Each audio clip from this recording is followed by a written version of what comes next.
Hey there, Annie Gishuru here, racial equity coach for online business owners who are ready to build a business that's racially equitable so they can be intentionally inclusive. Now, today's lesson is all about when to slow down in your inclusion work and what to do instead.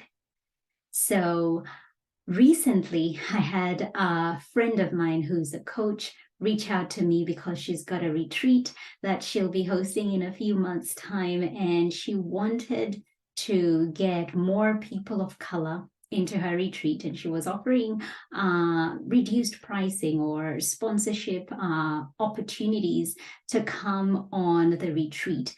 And it was a great gesture, a wonderful opportunity to be out there and soaking in what we know retreats to be. They are wonderful places to go and build relationships, network, and just soothe and take care of yourself.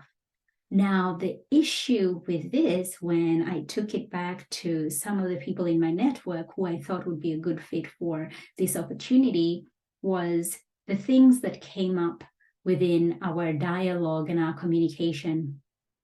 Annie, I do not know this person that you are advocating for. I trust you and it sounds like a great opportunity, but I do not know them personally. And because of the close proximity and the fact that this will be an extended period of time together, a week or so together, and it's overseas, it's not even somewhere where I'll be returning home.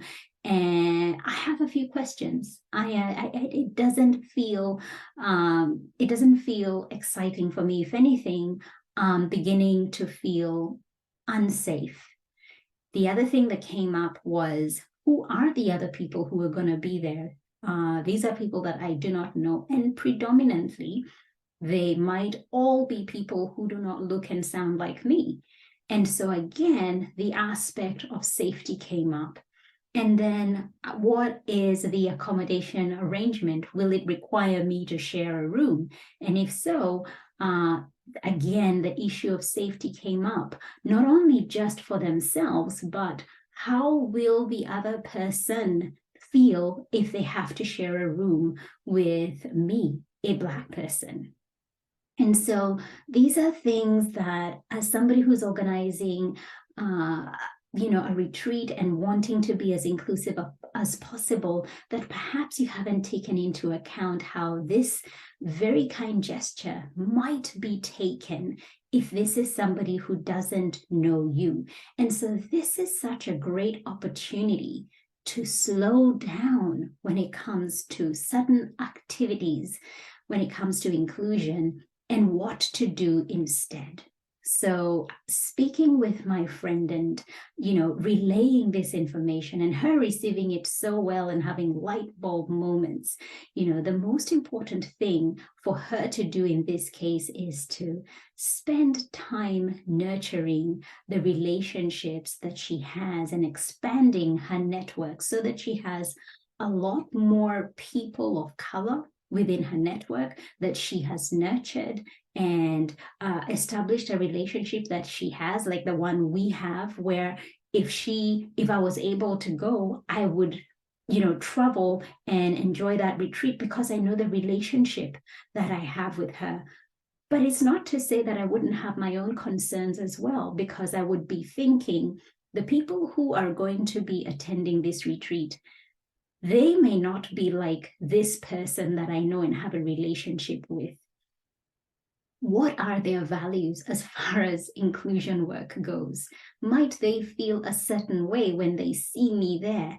And if I am the only person of color, how will they treat me? How will I feel in their presence? And so it brought up so many things.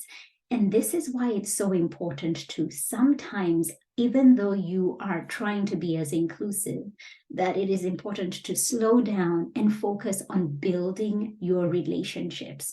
Focus on expanding your network, not just reaching out when you do need to fill spots, because the question will always come from, I don't know you. I don't know the kind of space I'll be in. I don't know how that will make me feel.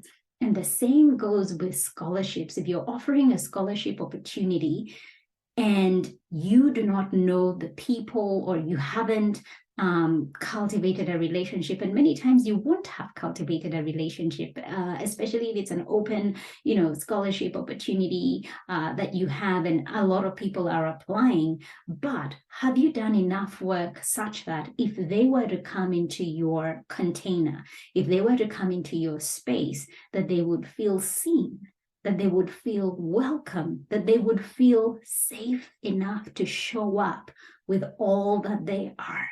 So this has been such a key lesson in when to slow down in your inclusion work in certain areas and amping other areas where you are being active in terms of building relationships, growing your network, so that when those opportunities do come up in the future, it's so much easier to reach out to the people within your network and say, this is what I have going. I'd love to have you come along.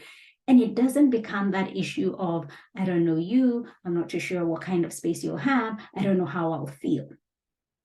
Okay, so I hope this has been a really useful lesson for you to slow down and focus on other ways in which you can build genuine relationships with people of color.